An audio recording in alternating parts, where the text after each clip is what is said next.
Hello students, previous video में आपने देखा था किरचॉफ्स लॉ, है ना। तो किरचॉफ्स लॉ से रिलेटेड कुछ न्यूमेरिकल प्रॉब्लम्स जो हैं वो देखेंगे आप, ठीक है। चलिए हम एक एग्जांपल के लिए सबसे पहले किरचॉफ्स लॉ को रिवाइज कर लेते हैं। किरचॉफ्स लॉ क्या था? जंक्शन लॉ या करंट लॉ बोलते थे इसको, हाँ, जिसमें total incoming current equal to total outgoing current at the junction. So I1 I2 equal to I3 I4, है ना। और इसका साइन कन्वेंशन क्या था? जो इनकमिंग करंट था वो पॉजिटिव होता था और आउटगोइंग करंट जो था वो नेगेटिव होता था, ठीक है। किरचॉफ सेकंड लॉ क्या था? किरचॉफ सेकंड लॉ को वोल्टेज लॉ भी कहते थे, है ना, लूप रूल भी कहते हैं, मेश लॉ भी कहते हैं। और उसका साइन कन्वेंशन क्या था कि अगर आप डायरेक्शन ऑफ पाथ ये लें और अगर पॉजिटिव टू नेगेटिव जाए तो ईएमएफ नेगेटिव होगा, ठीक है, लेकिन क्लोज पाथ होना चाहिए, ध्यान रहे। और अगर डायरेक्शन ऑफ पाथ ये रहा, नेगेटिव टू पॉजिटिव गए तो ईएमएफ क्या होगा? पॉजिटिव होगा, ठीक है। और डायरेक्शन ऑफ पाथ ऐसे है, और अगर करंट का डायरेक्शन सेम हो उसी डायरेक्शन में तो पोटेंशियल डिफरेंस जो है वो नेगेटिव लेते हैं। और potential V equal to IR होता है फ्रॉम ओम्स लॉ, इसलिए V equal to minus IR लिख सकते हैं, ठीक है। और डायरेक्शन ऑफ पाथ अगर ये है और डायरेक्शन ऑफ करंट अगर अपोजिट है तो दोनों के लिए क्या लिखेंगे? पोटेंशियल पॉजिटिव और V equal two plus IR। सो ये है हमारा साइन कन्वेंशन किरचॉफ्स लॉ का। हाँ, चलिए इसका न्यूमेरिकल के लिए एक एग्जांपल देखते हैं। इसमें क्या कहता है कि अगर हमारे पास एक रेसिस्टर है, हाँ, और यहाँ भी एक रेसिस्टर है और यहाँ एक सेल लगा दिए, इस सेल का EMF E है, this is resistance R1 and R2। Current हमारा प्रोवाइड कर दिया गया ऐसे, तो करंट जो है वो पूरे सर्किट में घूम गया, है ना, I मान लेते हैं I करंट पूरे सर्किट में, ठीक है। मैंने बताया था कि आप अगर डायरेक्शन ऑफ पाथ क्लॉकवाइज लो या एंटी क्लॉकवाइज लो अपनी मर्जी, तो मान लेते हैं इसमें हमारा क्लॉकवाइज ना होकर के एंटी क्लॉकवाइज पाथ ले लिया, ठीक है। तो चलिए लॉ में आते हैं, ठीक है। हम क्या ले रहे हैं? In a closed path. और लॉ क्या बोलता था? टोटल पोटेंशियल यानी summation of E is equal to 0, यानी finally equal to 0। So in a closed path, कौन सा पाथ ले रहे हैं? तो नाम रख देते हैं A B C D। तो नाम रख रहे हैं, देखिए D A B C D, D A B C D। तो इस क्लोज पाथ में क्या होगा? देखिए नेगेटिव टू पॉजिटिव, तो ईएमएफ क्या होगा? पॉजिटिव, सो लिखेंगे प्लस E, है ना। यहां से आए I इंटू R1, वोल्टेज होता है V इक्वल टू I, तो I into R1, I R1। लेकिन क्या होगा? ये देखिए डायरेक्शन ऑफ पाथ ऐसा, करंट ऐसा, दोनों सेम डायरेक्शन, तो सेम डायरेक्शन के लिए क्या होता था? नेगेटिव, है ना। चलिए यहां से आए R2 में पहुंचे, देखिए वही करंट I आया, तो I R2, लेकिन देखिए डायरेक्शन ऐसे और करंट भी ऐसे, सेम डायरेक्शन, तो सेम के लिए क्या लिखते थे? माइनस, तो माइनस I R2। और टोटल पोटेंशियल 0। IR भी पोटेंशियल है, EMF भी पोटेंशियल है ना। तो चलिए इक्वल टू क्या हो जाएगा? I R1 और प्लस I R2। मतलब हमारे पास एक इक्वेशन आ गया, यही हमारा रिजल्टेंट इक्वेशन हो गया। इस तरह का सॉल्यूशन करेंगे। हाँ, बाय द वे, इसी को अगर मैंने क्लॉकवाइज डायरेक्शन मान लिया होता तो क्या होता? करंट इसके इक्वेशन में कोई भी डिफरेंस नहीं आता, ठीक है। ये पॉजिटिव EMF R1 R2, मैंने क्या माना? अब डायरेक्शन मान लिया मैंने क्लॉकवाइज, देखिए डायरेक्शन मैंने क्लॉकवाइज मान लिया। क्लॉकवाइज माना तो क्या हुआ? नाम रख देते हैं A B C D। चलिए क्लॉकवाइज में मैंने, चलिए नेमिंग कर दिए A B C D, है ना। तो हम लोगों ने यहाँ क्या लिया? यहाँ क्लॉकवाइज ले लिया। क्लॉकवाइज में क्या नाम दे दिए? इन अ क्लोज्ड लूप, देखो A D C B A, A D C B A। देखेंगे रिजल्ट में कोई वेरिएशन नहीं आएगा, है ना। चलिए मानते हैं A to D, मतलब अगर करंट यहाँ से I1, देखिए करंट का डायरेक्शन ऐसा और पाथ ऐसा, तो देखिए दोनों अपोजिट, तो अपोजिट का क्या होता है? प्लस, तो I इंटू R1, तो प्लस में हो जाएगा I R1, है ना। यहाँ देखिए पॉजिटिव टू नेगेटिव, EMF क्या होता है? नेगेटिव, तो माइनस E। अब देखिए यहां से आए, है ना, और हमारा पाथ यहाँ है, देखिए यहाँ भी करंट है हमारा I, तो I R2 हुआ, लेकिन पाथ ऐसा, करंट का पाथ ऐसा, दोनों अपोजिट, तो अपोजिट के लिए क्या होता है? Plus I R2 equal to 0। देखिए तो EMF को उधर कर देंगे तो क्या होगा? I R1 plus I R2 और इक्वल टू ई हो गया, आई कॉमन ले लिए, R1 plus R2 equal to ई। इसका मतलब इसको ऐसे लिख सकते हैं R1 प्लस R2। तो फाइनली ये बोल सकते हैं हम हाँ कि जो ईएमएफ होगा या फिर जो रिजल्टेंट इक्वेशन आएगा उसमें किसी भी तरह का वेरिएशन नहीं होगा। फाइनली ये बोल सकते हैं कि कोई चेंजेस नहीं आएगा अगर हम एंटी क्लॉकवाइज ले ले या तो क्लॉकवाइज ले ले, आंसर दोनों का हमेशा सेम आएगा। ओके, चलिए क्वेश्चन देखते हैं। इस क्वेश्चन में सबसे पहले देखिए 10 ओम 10 ओम 10 ओम और यहाँ 20 वोल्ट है ना, और यहाँ 10। क्या है क्वेश्चन? बोल रहा है find current in each resistor. इसमें क्या बोलेंगे, नाम कर देते हैं A B C D E और F, है ना। चलिए इसमें क्या ले लेते हैं, इस तरह का हम लोग क्लॉकवाइज डायरेक्शन ले लिए। इसमें क्या मान लेते हैं, एंटी क्लॉकवाइज ले लिए। आप दोनों में क्लॉकवाइज ले सकते हो, दोनों में एंटी क्लॉकवाइज ले सकते हो। अभी आपने देखा कि किसी भी तरह का डायरेक्शन लेने में कोई परेशानी नहीं है, आंसर मेरा सेम आने वाला है। ठीक है, चलिए क्या करते हैं, इन अ क्लोज लूप, कौन सा लूप ले रहे देखिएगा, है ना, ऐसा डायरेक्शन ना, A B E F A, A B E F A, इस वाले में। ठीक है, चलिए करंट सबसे पहले डिस्ट्रीब्यूशन देख लीजिए। करंट डिस्ट्रीब्यूशन के लिए क्या करेंगे, मान लेते हैं यहां से करंट I1 आया होगा। सबसे मेन इंपॉर्टेंट टर्म है ये करंट का डिस्ट्रीब्यूशन। अगर ये गलत हुआ तो पूरा क्वेश्चन गलत हो जाएगा। ठीक है, चलिए यहां से I1 निकला, इधर से I1 ही आया है ना। यहां से मान लेते हैं I2 आया और यहां से I2 ही आते हैं। अब देख रहे हो यहां से I1 और यहां से I2, तो मीट करके यहां पर क्या मिला होगा, I1 प्लस I2। ठीक है, ये I1 प्लस I2 यहां से आया। अब यहां देखिए क्या होगा कि यहां से दोनों डिस्ट्रीब्यूट फिर से हो जाएगा, ये I1 और इधर डिस्ट्रीब्यूट हो जाएगा I2। एक बात का ख्याल रहे कि जो करंट जिस सेल से निकलेगा वही उसमें इन करेगा।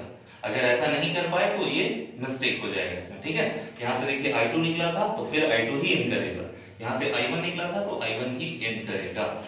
चलिए लूप नंबर 1 में देखते हैं, इसमें क्या होगा, करंट यहां क्या है I1, तो 10 into I1। ठीक है, तो क्या होगा फर्स्ट वाले लूप में देखिए 10 I1, चलिए यहां से लिखते हैं थोड़ा, 10 I1 एक हो गया। अब देखिए वहां से आया 10, लेकिन 10 I1 क्या है, देखिए पाथ ऐसा है और ये भी ऐसा, दोनों सेम है पाथ, तो सेम पाथ के लिए नेगेटिव, है ना। अब देखिए ये भी सेम है तो माइनस 10 I1 प्लस I2, और यहां से I1 देखिए पॉजिटिव से नेगेटिव, तो ईएमएफ क्या होता है, नेगेटिव, सो माइनस 10 यहां से आए, देखिए नेगेटिव टू पॉजिटिव, तो ईएमएफ क्या होता है, पॉजिटिव, तो प्लस 20, और यहां से 10 I1, वो तो हो गया था 10 I1 equal to total potential क्या होता है, 0। तो क्या हो गया, minus 10 I1 minus 10 I1 minus 10 I2, और माइनस से हो जाएगा प्लस 10 और इक्वल टू 0। यहाँ माइनस ये क्या हो जाएगा, माइनस 20 I1 माइनस 10 I2 और इक्वल टू माइनस 10 कर देते हैं, माइनस 10 से डिवाइड कर दीजिए, क्या हो जाएगा 2 I1 plus I2 equal to minus 10 से तो 1। इसको इक्वेशन 1 मान लीजिए। हाँ, अब मान रहे हैं in a closed loop, loop मतलब जहां से स्टार्ट हुआ वहीं एंड होना चाहिए, तब लूप बोलेंगे। चलिए इसको देखना है, B E D C B, चलिए बी पे एंड हो गया इस इक्वेशन में, है ना। तो देखिए करंट इनटू रेजिस्टेंस, तो 10 इनटू I1 प्लस I2, देखिए पाथ ऐसा और करंट भी ऐसा, दोनों सेम डायरेक्शन में, तो सेम के लिए क्या होता है, माइनस, तो माइनस 10 I1 प्लस I2, है ना। अब आते हैं सेल, तो प्लस से माइनस, तो माइनस 10। अब यदि I2 गया, फिर देखिए माइनस से प्लस, तो प्लस 20, है ना। अब उधर से उसमें गया तो I2 into 10, तो 10 I2, लेकिन डायरेक्शन ऑफ पाथ ऐसा, करंट भी ऐसा, दोनों सेम, तो माइनस 10 I2 और total potential 0। Minus 10i1 minus 10i2 minus से हो जाएगा प्लस 10 और माइनस 10i2 इक्वल टू 0, है ना। 10i2 20i2 हो जाएगा, माइनस 10i1 माइनस 20i2 और प्लस 10 हो जाएगा, तो उधर ले जा रहे हैं माइनस 10। अब माइनस 10 से डिवाइड कर दीजिए तो हो जाएगा i1, है ना, प्लस 2i2 इक्वल टू 1। इसको इक्वेशन नंबर 2 मान लीजिए। अब इक्वेशन 1 में 2 से मल्टीप्लाई कर देंगे तो ये दोनों इक्वल हो जाएगा, चाहे किसी में मल्टीप्लाई कर दीजिए। तो क्या होता है, मान लेते हैं इक्वेशन 1 में 2 से मल्टीप्लाई कर दिए और इक्वेशन 2 में ऐड कर दिए तो हो जाएगा 4i1 2i2 4i1 plus 2i2 और इक्वल टू 2। और ये इक्वेशन था i1 2i2 इक्वल टू 1। दोनों को घटा दे रहे, माइनस माइनस, ये भी माइनस, ये कैंसिल, बचा 3i1 equal to 1 means i1 equal to 1/3 ampere. i1 की वैल्यू मिल गई। अब i1 की वैल्यू इक्वेशन 1 में रख दीजिए। फ्रॉम इक्वेशन 1, इक्वेशन 1 क्या था, 2i1 प्लस i2, तो 2 into i1 means 1/3 plus i2 equal to 1। चलिए सॉल्व कर देते हैं। 2/3 प्लस i2 इक्वल टू 1, तो i2 means 1 minus 2/3। So finally i2 is equal to 3 minus 2 is equal to 1/3। So finally 1/3 ampere. हाँ, तो चलिए i1 भी निकल गया और i2 भी, यानी दोनों करंट जो है वो हमारा इसमें भी 1/3, इसमें भी पूरे सर्किट में 1/3 एम्पियर। ओके, चलिए क्वेश्चन है हमारे पास, है ना, जिसमें a b c d यहाँ दे रहे हैं x और y। मींस ये x y में मुझे करंट फाइंड करना है। कह रहा है find current in 1 ohm resistor, मतलब इसमें आपको करंट फाइंड करना है, ठीक है। तो चलिए आपको पहले भी बताया है कि करंट का डिस्ट्रीब्यूशन सबसे मेन फैक्ट है इसमें, अगर वो नहीं समझ में आया तो फिर मुश्किल होगा, है ना। चलिए मान लेते हैं इससे 9 वोल्ट वाली बैटरी से सेल से I निकला करंट, ठीक है।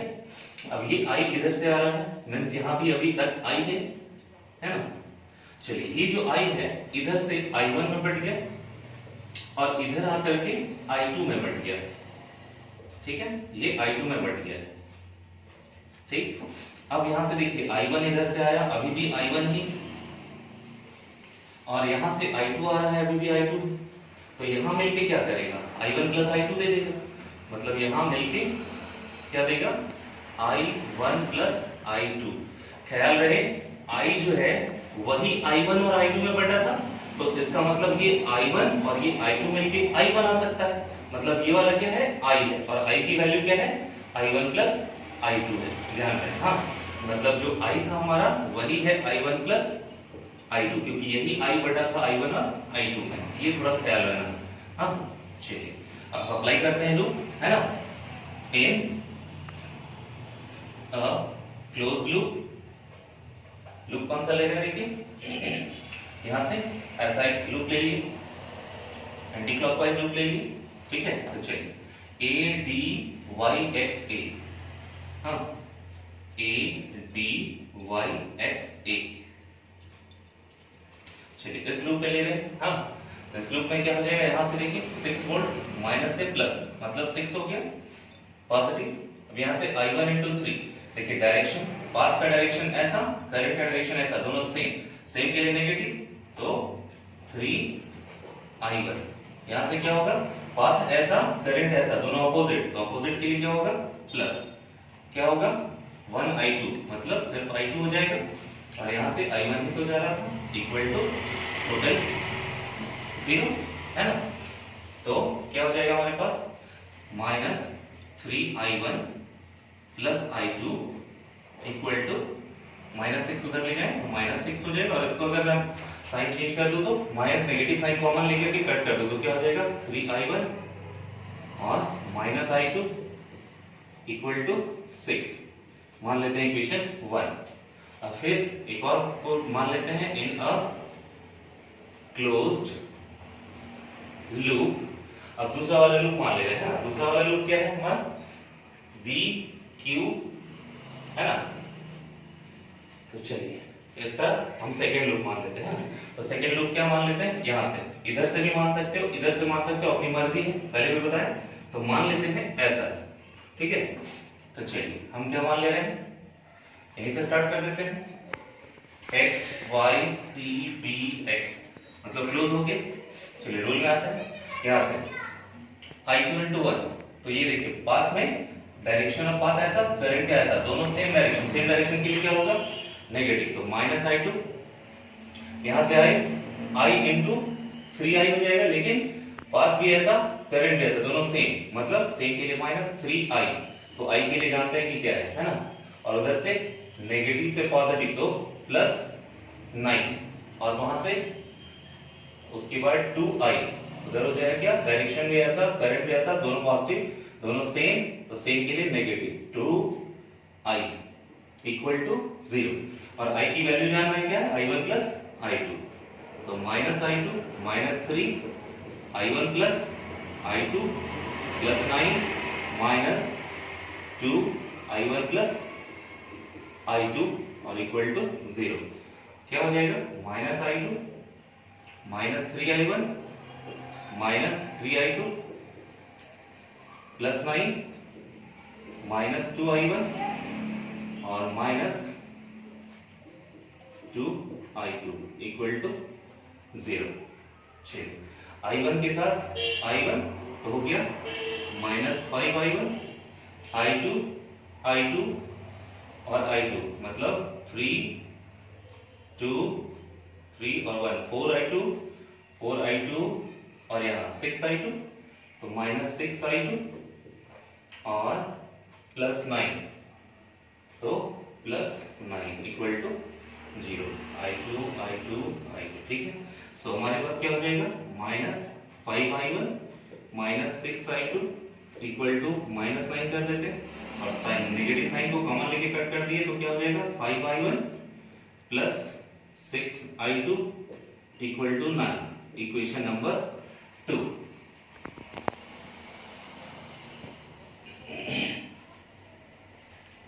और क्या लिए?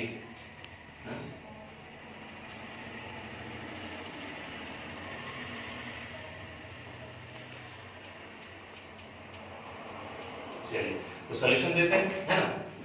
मान लेते हैं इक्वेशन में, देखिए इसमें क्या है 3 और यहाँ पर 5। एक्चुअली देखिए यहाँ पर एक कॉन्सेप्ट माइंड में रखिएगा कि यहाँ पर क्या बोला था कि 1 ओम रेजिस्टर पर करंट का वैल्यू फाइंड कीजिए। तो 1 ओम कहाँ है? इसमें। तो हमको सिर्फ इसमें फाइंड करना है। इसमें क्या आ रहा है? i2। तो i2 फाइंड करना है, तो i1 वाला हमको कैंसिल कर देना है ना। तो क्या करना पड़ेगा? इक्वेशन 1 में i1 वाला कैंसिल कर दीजिए। तो हमारे पास 3 और 5 का इक्वेशन है। देखिए 5 यहाँ 3, तो अगर इसके 5 से मल्टीप्लाई कर देते हैं, इसको 3 से मल्टीप्लाई कर देते हैं, तो दोनों इक्वल हो जाएगा। क्या होगा? इक्वेशन 1 इनटू इसको 5 से मल्टीप्लाई कर देते हैं और प्लस कर देते हैं इक्वेशन 2 इनटू 3। तो चलिए इसको 5 से मल्टीप्लाई करें तो जाएगा 15i1 minus 5i2 equal to 30। और ये हो जाएगा क्या? 3 से मल्टीप्लाई कर रहे हैं तो 15i1 प्लस 3 से 18i2 और इक्वल टू 27। हम क्या कर रहे हैं? नेगेटिव, ये वाला कैंसिल, बचा क्या? माइनस माइनस प्लस 18 और 5 23 minus 23i2 equal to 3 means i2 की वैल्यू क्या होगी? Minus 3/23 ampere.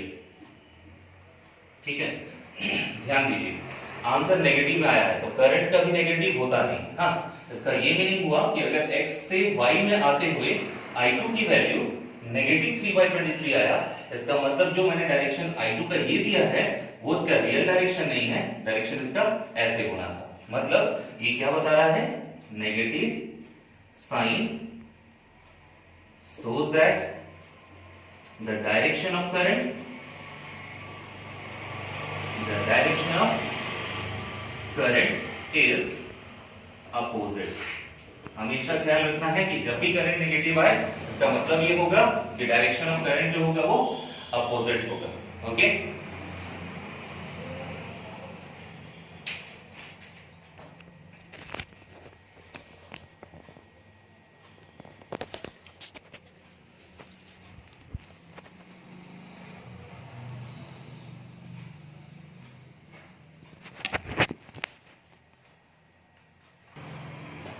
हमारे पास क्वेश्चन है, क्या बोलता है इसमें करंट की वैल्यू फाइंड कीजिए, लेकिन इस 2 ओम रेजिस्टर का फाइंड करना है. ठीक है, और इसमें इंटरनल रेजिस्टेंस जो है वो नेग्लिजिबल है और एक कैपेसिटर लगा हुआ है जिसकी वैल्यू है 2 माइक्रोफैराड. ठीक है, और इस ब्रांच में क्या होगा, वैल्यू इस पूरे में करंट की वैल्यू फाइंड करनी है. तो सबसे पहले ध्यान दीजिए, थोड़ा सा कॉन्सेप्चुअल क्वेश्चन है कि अगर किरचॉफ्स लॉ हम लगा रहे हैं और उसमें अगर कोई कैपेसिटर लगा दे तो कैपेसिटर लगाने का मतलब क्या होता है, यहां समझना होगा कि कैपेसिटर क्या करता है, चार्ज स्टोर करता है. ठीक है, तो अगर चार्ज स्टोर करना लगे, ये मान लेते हैं इधर से करंट आया और इधर से करंट आया और ये चार्ज स्टोर करने लगे, इधर जाने नहीं, तो चार्ज अगर स्टोर करने लगे इधर जाने ही नहीं देगा, इसका मतलब यहाँ पर करंट जो है वो तो जीरो हो जाएगा. यानी इस ब्रांच में करंट फ्लो ही नहीं करेगा. यानी हम क्या लिख सकते हैं कि current in branch XY equal to 0.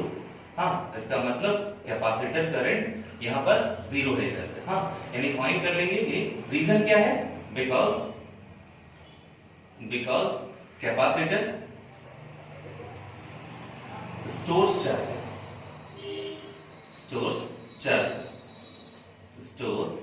Charges and hence current is zero. याद रखिएगा ये टर्म. इसलिए हमारा न्यू कैपेसिटेंस का टर्म क्या हो जाएगा, है ना. तो हमारे पास इनको सॉल्व कर रहे हैं. तो कैपेसिटर जब रेजिस्टर जब पैरेलल होता है तो क्या होता है, R1 R2 by R1 plus R2. इससे सॉल्व कर लेते हैं 2 का, तो सॉल्व कर लेते हैं. R डैश कितना निकल जाएगा, 2 into 3 by 2 plus 3 equal to 5 by 6 means 1 point.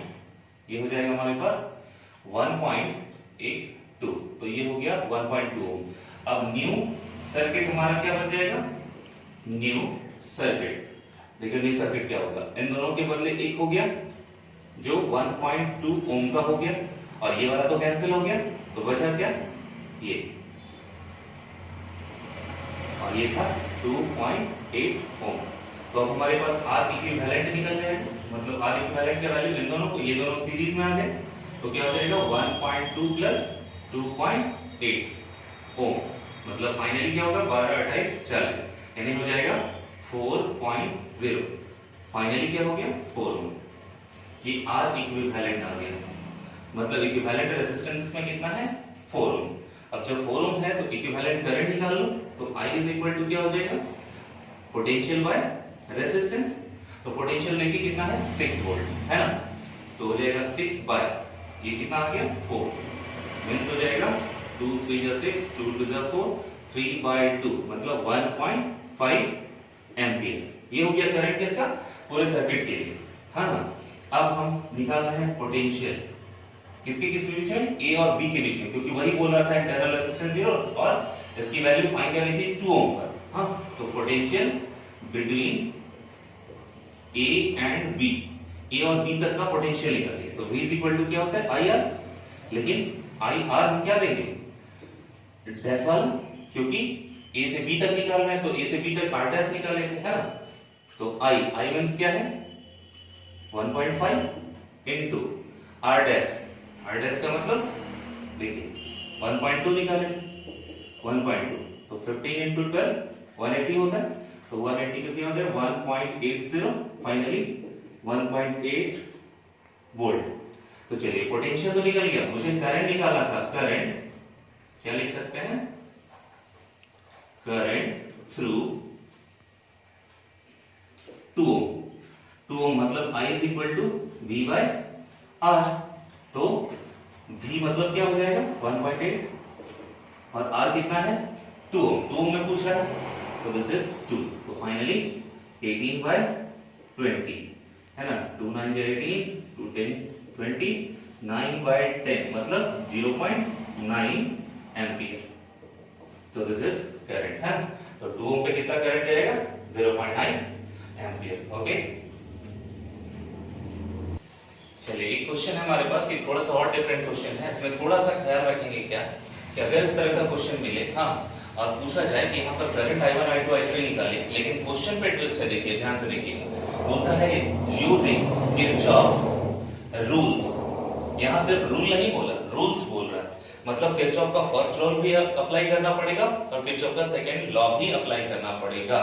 ठीक है, तो हमारे पास इस तरह की वैल्यूज हैं, तो हम फाइंड करेंगे इसका सॉल्यूशन। ठीक है, तो चलिए हमारे पास क्या है value, I1 I2 I3 find करनी है। तो चलिए इसमें कोई भी हम एक लूप ले लेंगे। सबसे पहले क्या लेंगे, किरचॉफ फर्स्ट रूल अप्लाई कर रहे हैं। देखिए मान लेते हैं ये एक पॉइंट है, तो इसको हम जंक्शन मान लिए, और जंक्शन मैंने बताया था क्या, एक ऐसा पॉइंट जिसपे एटलीस्ट 3 रास्ते हों। तो देख रहे हैं यहाँ से 1 2 और 3 रास्ता है, इसलिए वो जंक्शन है। तो जंक्शन रूल अप्लाई कीजिए at point C, junction rule apply कर रहे हैं, यानी किरचॉफ्स फर्स्ट लॉ।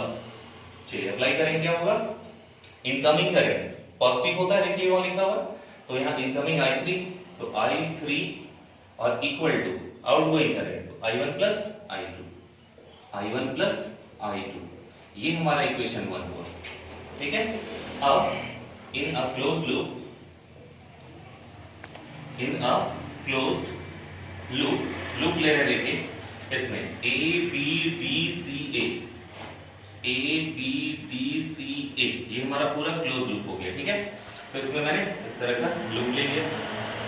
ठीक है, चलिए तो यहां से 4I2 सेम डायरेक्शन नेगेटिव, तो -4I2, और ये 2 वोल्ट पॉजिटिव से होते हुए नेगेटिव गया, तो -2 है ना, और यहां से 3I1, लेकिन करंट का डायरेक्शन इधर और पाथ इधर अपोजिट, तो अपोजिट के लिए +3I1, और नेगेटिव से होते हुए पॉजिटिव मतलब 1 वोल्ट, तो +1 इक्वल टू 0। तो क्या हो जाएगा, माइनस, अच्छा 1 वाला रख लेते हैं पहले, तो 3I1 माइनस 4I2, और 2 में 1 -1 उधर जाएगा तो +1। तो this is equation number 2। Second मान ली, अब थर्ड वाला इक्वेशन ले रहे हैं, in a closed loop. Third वाला लूप ले रहे हैं क्या, ऐसा ले लेते हैं CDFEC, CDFEC है ना। चलिए ऐसा ही मान लेते हैं लूप, कोई मर्जी नहीं, हमारी अपनी मर्जी है ना। तो नेगेटिव से होते, पॉजिटिव से होते नेगेटिव, मतलब 1 वोल्ट, तो नेगेटिव 1 वोल्ट हो गया, 3I1, साथ में direction same direction negative, 3I1, इधर से आए डायरेक्शन इधर, करंट में सेम डायरेक्शन नेगेटिव, 2I3, और नेगेटिव से होते हुए पॉजिटिव मतलब +4 इक्वल टू 0। चलिए इसमें क्या है, -3I1 और I3 है -2I3 है ना, और -1, तो यहाँ +3, तो +3 को उधर ले जा रहे हैं, -3 हो जाएगा। लेकिन ख्याल रहे यहाँ यूज कर रहे हैं क्या, इक्वेशन 1 को। इक्वेशन 1 क्या था, I3 equal to I1 plus I2, तो I3 के प्लेस पे रख देंगे, तो -3I1, और हो जाएगा -2I1 plus I2 equal to -3, तो -3I1 -2I1 -2I2 equal to -3 है ना, -I1 और I1 -5I1, और -2I2 इक्वल टू -3, या तो माइनस से डिवाइड कर दीजिए, तो बचेगा 5I1 माइनस से +2I2 और इक्वल टू 3, इक्वेशन नंबर 3। अब देखिए इक्वेशन 2 और 3 को सॉल्व कर दीजिए, है ना। इक्वेशन 2 और 3 को सॉल्व कर देंगे, from equation 2 and 3 we get, equation 3 में हम क्या कर रहे हैं, 2 से मल्टीप्लाई कर रहे हैं इक्वेशन 3 में, तो ये 4I2 हो जाएगा, तो 4I2 यहाँ से मैच हो जाएगा। ठीक है, और इक्वेशन 3 में ऐड कर दे रहे हैं इक्वेशन 2 में, तो 3 में हम 2 से मल्टीप्लाई कर रहे हैं, क्या होगा 10I1 plus 4i2 equal to 6। अब ये 2 हमारा क्या था 3i1 minus 4i2 equal to 1। ये हो जाएगा कैंसिल 13i1 इक्वल टू 7। इसका मतलब क्या हो गया i1 equal to 7/13 ampere. i1 हो गया। अब i1 की वैल्यू क्या रखते हैं इसी इक्वेशन में रख देंगे। मान लेते हैं फ्रॉम 2 है ना, फ्रॉम 2। तो 2 में क्या है 3i1, i1 की वैल्यू 7/13, तो 3 into 7/13 minus 4i2 equal to 1। तो क्या हो जाएगा 21/13 माइनस 4i2 इक्वल टू 1। तो 21/13 माइनस 1 इक्वल टू 4i2 मिलेगा। 21 माइनस 13/13 इक्वल टू 4i2। 30 में 13 7 और 1 8 हो जाएगा 8/13 इक्वल टू 4i2। 4 से काट दो 2 टाइम्स जाएगा। तो हमारा क्या हो गया i2 की भी वैल्यू मिल गई 2/13 एम्पियर है ना। अब फ्रॉम इक्वेशन 1 देखो, फ्रॉम इक्वेशन 1 में था value i3 equal to i1 plus i2। तो i1 कितना आया था 7/13 प्लस i2 कितना है 2/13, तो हो जाएगा क्या 9/13 एम्पियर। ये हमारा हो गया i3। चलिए ये हमारे हो गए कुछ क्वेश्चंस, बाकी आप लोग पढ़ते रहिए। चलिए ठीक, थैंक यू।